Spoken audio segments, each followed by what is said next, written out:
भारत की weather women जिनकी भविष्यवाणी रहती थी सटीक, अन्ना मणि के बारे में कम लोग जानते होंगे, लेकिन भारत को मौसम विज्ञान के क्षेत्र में स्वावलंबी बनाने में इनका अहम योगदान रहा। इन्हीं की बदौलत भारत आज मौसम की प्रणाली को समझने, मापने और सटीक भविष्यवाणी करने में सक्षम है। भारत की अग्रणी महिला वैज्ञानिकों में से एक रही अन्ना मणि। यह प्रतिष्ठित मौसम विज्ञानी भारतीय मौसम विज्ञान विभाग की उप महानिदेशक रह चुकी है। उन्होंने सौर विकिरण, ओजोन और पवन ऊर्जा उपकरण के क्षेत्र में महत्वपूर्ण योगदान दिया है। उन्होंने भारतीय मौसम विज्ञान विभाग में क्लर्क के पद से शुरुआत की, लेकिन डिप्टी डायरेक्टर जनरल के पद तक पहुंची जब दुनिया में वैकल्पिक ऊर्जा के क्षेत्र में कोई खास काम नहीं हो रहा था। मणि ने भारत में सौर ऊर्जा और पवन ऊर्जा पर काम किया। सीवी रमन के साथ किया शोध। बचपन से ही पढ़ाई में अन्ना मणि की बेहद रुचि थी। उनका जन्म 23 अगस्त 1918 को केरल के पीरमेडु में हुआ था। यह क्षेत्र उस समय त्रावणकोर राज्य का हिस्सा था। उनके पिता सिविल इंजीनियर थे। शुरुआत में वे चिकित्सा के क्षेत्र में जाना चाहती थी, लेकिन उन्हें भौतिकी विषय से अधिक लगाव था।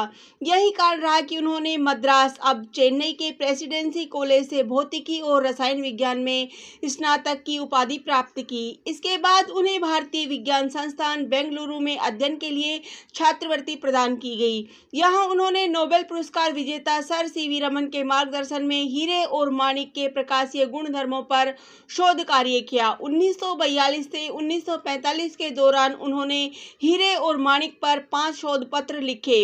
इसके बाद उन्होंने मद्रास विश्वविद्यालय को अपना शोध पत्र प्रस्तुत किया, लेकिन भौतिकी में स्नातकोत्तर की उपाधि नहीं होने के कारण उन्हें पीएचडी की उपाधि नहीं प्रदान। बनाए मौसम संबंधी उपकरण। रमन की प्रयोगशाला में 3 साल कार्य करने के बाद वे भौतिकी में अध्ययन करने के लिए इंग्लैंड चली गई। वहां उन्हें मौसम विज्ञान संबंधी यंत्रों के विकास के लिए छात्रवृत्ति प्रदान की गई। उन्होंने लंदन में इंपीरियल कॉलेज में मौसम विज्ञान से संबंधित उपकरणों का अध्ययन किया। इस दौरान उन्हें कई वेधशालाओं और जलवायु संबंधी यंत्रों के निर्माताओं से संपर्क करने का अवसर मिला। वर्ष 1948 में भारत लौटने के बाद वे पुणे स्थित भारतीय मौसम विज्ञान में मौसम विज्ञानी के रूप में शामिल हो गई, जहां उन्होंने लगभग 100 से अधिक मौसम संबंधी उपकरणों के चित्रों का मानकीकरण किया ताकि उनका उत्पादन किया जा सके। उन्होंने सौर विकिरणों की निगरानी के लिए देश भर में मॉनिटरिंग स्टेशन भी स्थापित किए। उन्होंने कई विकिरण उपकरणों के डिजाइन और निर्माण का भी निरीक्षण किया।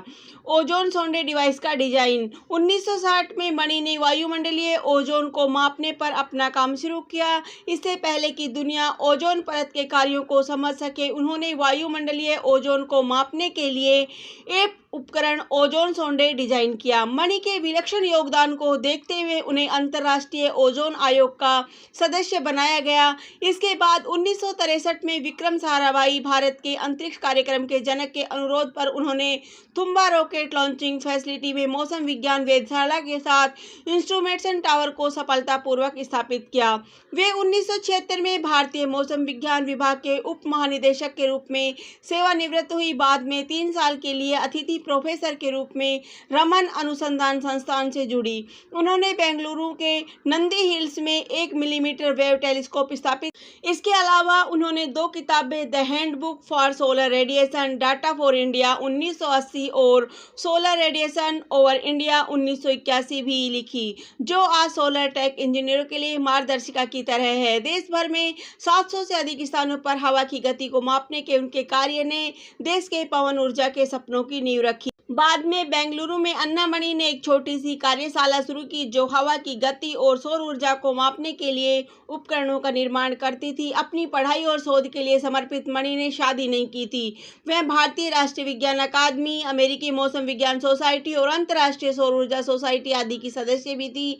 1987 में उन्हें INSA के आर रामनाथन पदक से सम्मानित किया गया। वर्ष 1994 में उन्हें दिल का दौरा पड़ा। उसके बाद वे बीमार रहने लगी। 16 अगस्त 2001 को तिरुवनंतपुरम में उनका निधन हो गया।